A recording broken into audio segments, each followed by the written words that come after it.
안녕하세요. 맹모 조선생입니다. 이번 영상에서는 저의 경험과 주변의 사람들을 보면서 느낀 신혼과 동시에 출발점이 어느 정도 정해져 버리는 부동산 자산에 관한 이야기를 해보려고 합니다. 이번 편은 자녀보다는 자녀가 있는 부모님들이 특히 주의해서 보셔야 할 내용이 아닐까 합니다.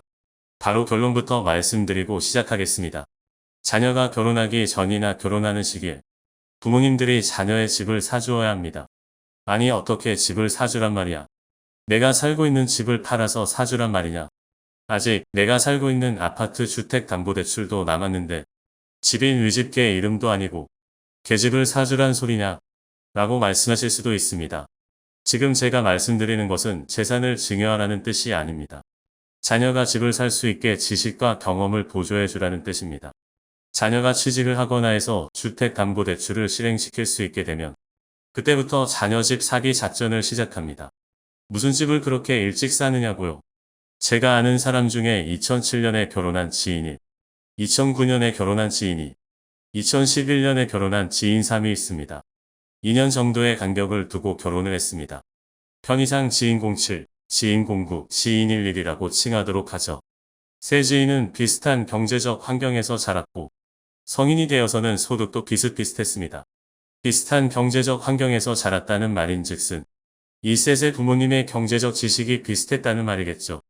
이 지인 셋은 결혼을 하게 될 때까지 주택을 구매해야겠다는 생각은 전혀 하지 않은 채 살아왔습니다.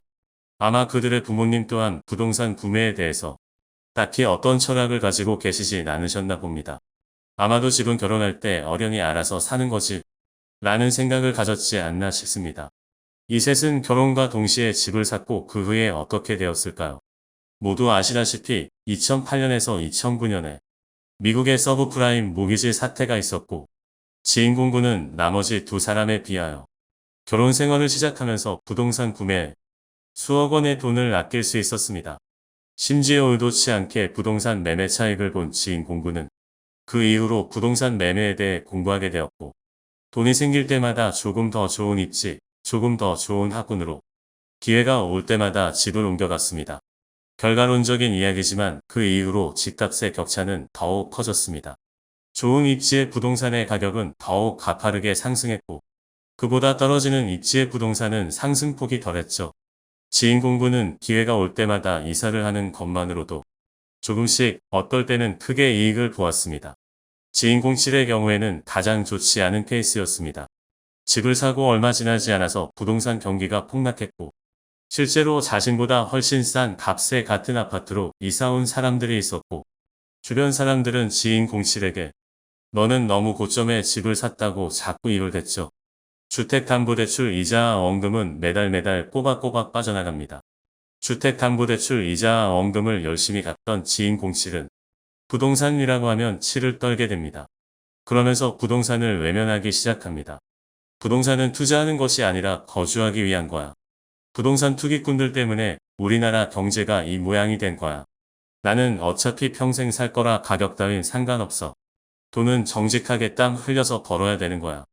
지인 07이 고점에 부동산을 매매하면서 생긴 가장 큰 디메리트는 비싸게 산 돈보다도 바로 이때 가지게 된 투자에 대한 부정적인 생각들입니다. 지인 07은 신혼 때 샀던 아파트에 여전히 거주하고 있습니다. 10년 위기설이라고 다들 들어보셨을 겁니다.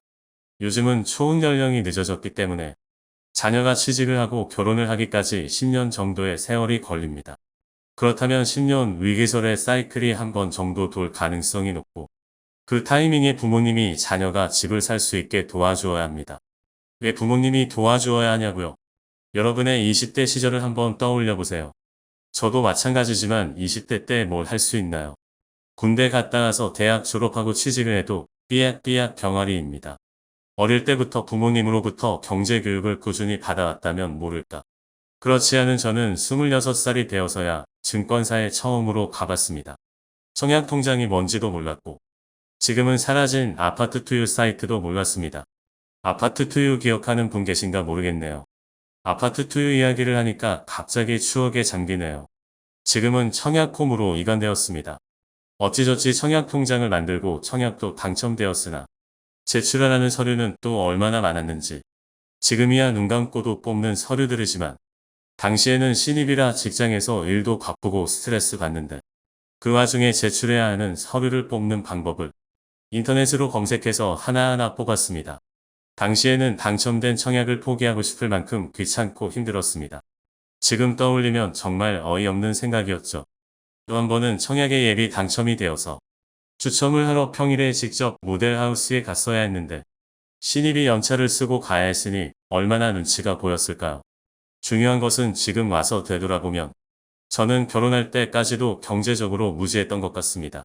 몸은 크고 나이를 먹어서 성인이 되었지만 경제적으로 자립하기는 이르죠. 이럴 때 필요한 것은 부모님의 재산이 아니라 지식과 도움입니다. 집을 사줄 돈이 없다는 부끄러움에 눈과 귀를 막지 마세요. 투자할 돈이 없다는 이유로 경제 공부를 포기하지 마세요. 자녀가 그들의 미래를 준비할 수 있게 도와주어야 합니다. 대부분 우리나라 사람들은 결혼과 동시에 주택을 구입합니다. 그 전에도 주택을 구입할 좋은 타이밍이 있지만 다 날려먹습니다. 결혼을 해야만 주택을 구입할 수 있다는 법이라도 있나요? 주택 구입할 때 혼인관계증명서를 내야 하는 것도 아닙니다. 미혼 자녀도 주택을 구입할 수 있으니 미리 준비를 하면 좋지 않을까요? 극단적으로 2020년에서 2021년 즈음에 결혼을 하면서 주택을 구입한 부부가 있다면 어떨까요? 주택담보대출 갚다가 허리가 휘지 않을까 걱정을 해야 할 판입니다. 저는 전 영상들에서 마켓 타이밍을 잡는 것은 불가능하다고 말해왔었죠. 그 말인 즉슨 집값의 고점과 저점을 잡는 것도 불가능합니다. 고민해서 자녀의 주택을 미리 구매했는데 자녀가 결혼할 시기에 주택 가격이 더 하락해버리는 경우도 충분히 발생할 수 있다고 생각합니다. 하지만 주택 가격 저점의 완벽한 타이밍에 집을 매수하라는 것은 아닙니다.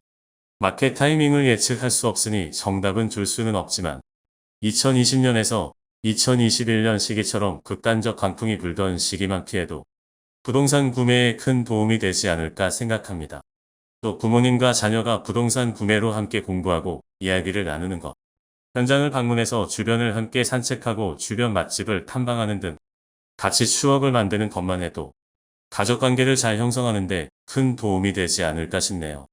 이때 함께 공부해 놓은 것들이 자녀의 미래 경제생활에도 큰 영향을 미칠 것 같고 말이죠.